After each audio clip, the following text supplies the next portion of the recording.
Você não vai acreditar no que aconteceu em pleno centro histórico de Salvador, na Bahia. Uma tragédia envolvendo uma das igrejas mais importantes do nosso país deixou moradores, fiéis e turistas em estado de choque, abalando profundamente a fé de todos aqueles que passaram por esse susto. Imagine a angústia de ouvir um estrondo ensurdecedor e, em seguida, perceber que parte de um templo centenário veio abaixo, justamente num lugar de devoção e proteção espiritual. Não é apenas uma estrutura de madeira e pedra que desmorona, mas um símbolo de fé, esperança e história. E já que estamos falando da importância de nos mantermos unidos diante de situações tão difíceis, quero que você, agora mesmo, escreva aqui nos comentários o nome de pessoas e parentes que necessitam de oração, pois vamos incluir cada nome na oração principal com o rosário. Esse desabamento ocorreu por volta das 14h30, no Templo da Ordem Primeira de São Francisco, localizado no Largo do Cruzeiro de São Francisco, no Pelourinho. Segundo as primeiras informações, testemunhas escutaram um barulho muito forte, como se algo tivesse rompido por dentro da estrutura. E então, em questão de segundos, o teto começou a desabar. Foi um momento de pânico total, pois as missas e as visitas turísticas costumam reunir bastante gente naquele horário. Imagens que circulam mostram o interior da igreja coberto por destroços, principalmente da estrutura de madeira do telhado, deixando quase todo o espaço central tomado de entulho. No meio desse caos, muitas pessoas ficaram feridas. E, tristemente, tivemos uma vítima fatal, a turista de 26 anos, Giulia Panchoni Righetto, que estava acompanhada do namorado e de um casal de amigos. Enquanto os homens, por estarem um pouco afastados da área que cedeu, escaparam ilesos. A amiga de Giulia sofreu um corte na testa e precisou de atendimento de urgência em um hospital particular de Salvador. Outras 4 pessoas também sofreram ferimentos, foram socorridas pelo SAMU e pelos bombeiros, recebendo alta médica pouco depois. Apesar de terem tido ferimentos leves, o trauma psicológico e o susto ficam marcados para sempre na memória de quem presenciou essa tragédia. A Defesa Civil de Salvador e a Polícia Técnica da Bahia estiveram no local logo após o desabamento, a fim de dar início à perícia para determinar o que provocou esse colapso estrutural.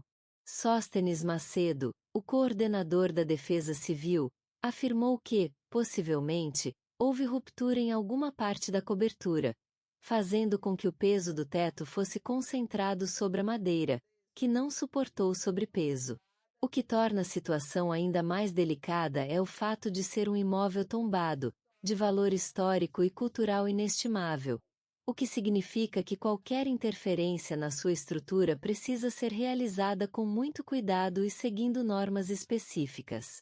Autoridades locais, como o prefeito Bruno Reis, lamentaram profundamente a morte de Giulia e prestaram solidariedade às vítimas, aos familiares e à comunidade que cuida e frequenta aquele importante templo religioso. Diversos órgãos se mobilizaram para apurar se havia laudos de inspeção recentes, se algum reparo estrutural estava pendente ou se houve algum evento extraordinário que pudesse ter contribuído para esse desastre. A Polícia Civil e a Polícia Federal também entraram no caso, inclusive com a possibilidade de acionar o Instituto do Patrimônio Histórico e Artístico Nacional, IPHAN, para avaliar quais providências de restauração e reforço serão necessárias. A Igreja de São Francisco de Assis, onde ocorreu o desabamento, não é apenas um espaço físico de celebração religiosa. Trata-se de um patrimônio mundial reconhecido pela Unesco, erguido em 1686 e aberto aos fiéis já em 1713, embora a conclusão oficial das obras tenha ocorrido uma década depois. Quem visita o local costuma se surpreender com o contraste entre a fachada simples e o interior riquíssimo em detalhes barrocos.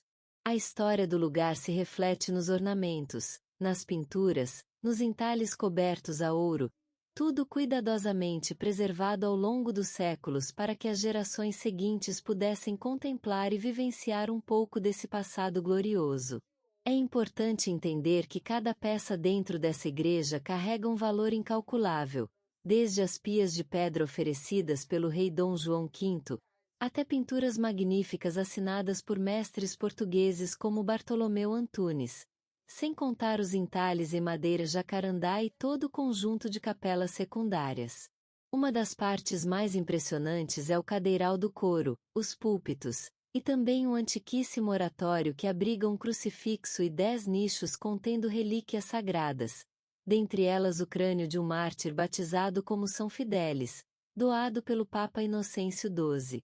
A manutenção dessas maravilhas, com tanto tempo de existência, exige constante cuidado e inspeção técnica, pois são estruturas que, além de receberem visitantes regularmente, têm séculos de história.